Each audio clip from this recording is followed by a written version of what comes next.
to the early days of television. And most people who got TV in the 1950s were mighty proud to have it.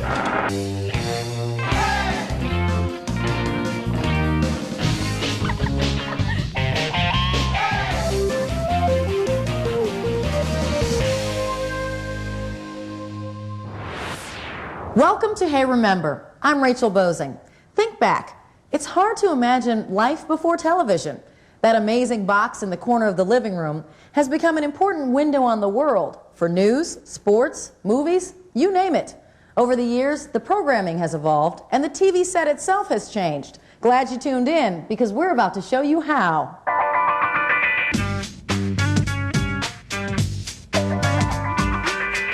Looks like we got here just in time. Let's face it, we Americans can get pretty attached to our TVs. You don't have room for your TV. Guess I'll just have to wait for the next book. In some homes, the TV is nearly a part of the family. And this is where we keep the Sony. Television may be a technological marvel, but it's not the tubes we talk about, it's the shows. It was definitely influential of the teen years, the shows like Family Ties and 21 Jump Street. Even today's stars had their early mentors. Bugs Bunny was almost like a role model for me.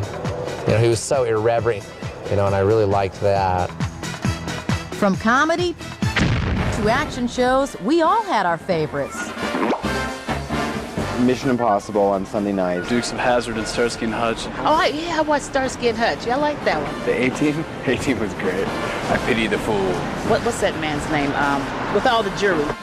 Mr. T. The A-Team is classic 1980s, but the show's creator, Stephen Cannell, has a long TV track record. He can even remember when TV was brand new.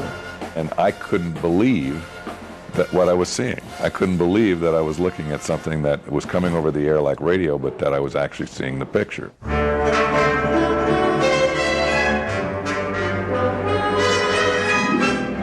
We may take television for granted today, but not in the 1950s. The neighbors had this amazing new machine. It was a television, a little screen on it. It was very exciting. It was very snowy and very exciting, yeah. Tracing TV's roots isn't easy. The invention was sort of a team effort. The history of television is really very hard to trace, but the year where it really reached popularity, the watershed year, was 1948. Then, throughout the 50s, more and more families began to tune in. Television was still a really big deal. Most people who got TV in the 1950s were mighty proud to have it and would put it practically in a place of honor like an altar. And, if you came to their house, you would sit around the TV and admire it. What they were watching was often a huge hunk of cabinetry framing a surprisingly small set. I remember when my parents first got TVs, they were just huge, big boxes with big tubes. Thankfully, size doesn't matter. Over the years, the big box took on a lot of funky shapes, from the 50s Philco to the 60s astronaut helmet. But while sets were varied, the programming sure was limited. Well, there were 3 channels, CBS, NBC, and ABC. But for so few shows, there were a lot of classics. I suppose the earliest television I remember would be Ed Sullivan. I Dream of Jeannie. The Brady Bunch. Oh, Queen for a Day, thank you, yes.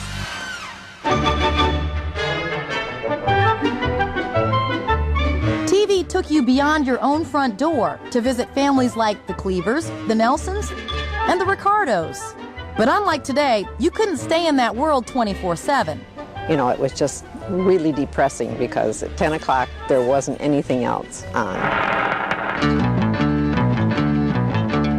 Even if there was something on, you couldn't watch when the TV was on the fritz.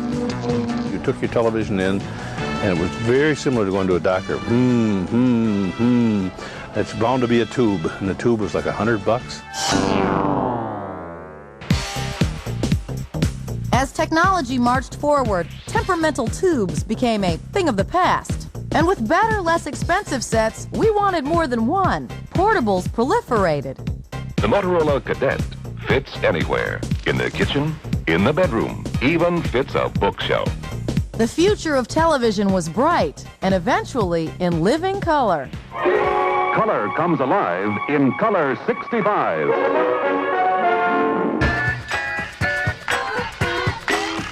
Yeah, we just had a little tiny black and white TV for a really long time. Then we busted a move with a 20-inch color TV.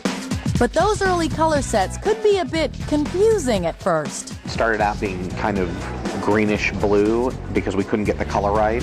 No more green or purple people. Magnavox TAC keeps flesh tones the right color. By the 70s, color was common, but it was still tricky to snag a clear signal.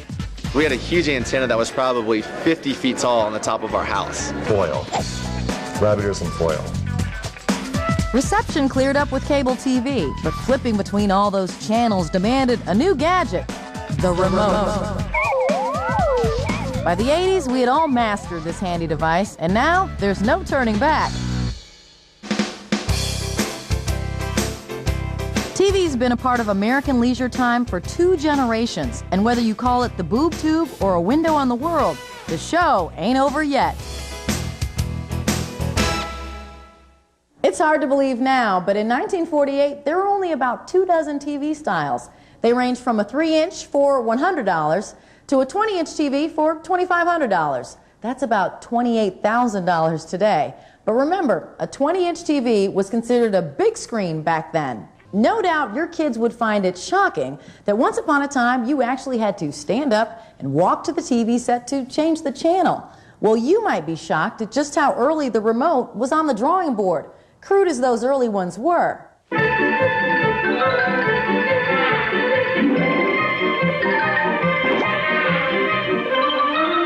After a hard day at the office, a man wants to relax.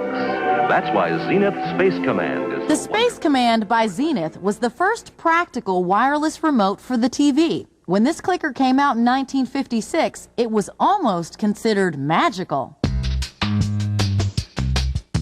This is magic. This is magic, too. It's the new Zenith Space Command TV tuning control box. No wires, no cords. It answers your silent commands and tunes television from your easy chair. But the Space Command was not the first generation of remote. This hefty dial-up radio remote was used in the 1940s. As for television, well, believe it or not, remote technology has been around almost as long as the TV itself. The first remote for television was called the Lazy Bones, introduced by Zenith in 1950. It had a wire that went across your living room floor. Now, the Lazy Bones was pretty nifty for your early couch potato, but if you're moving around, watch out. Of course, it had its limitations because the wire was coming across the floor and you didn't want to trip over it.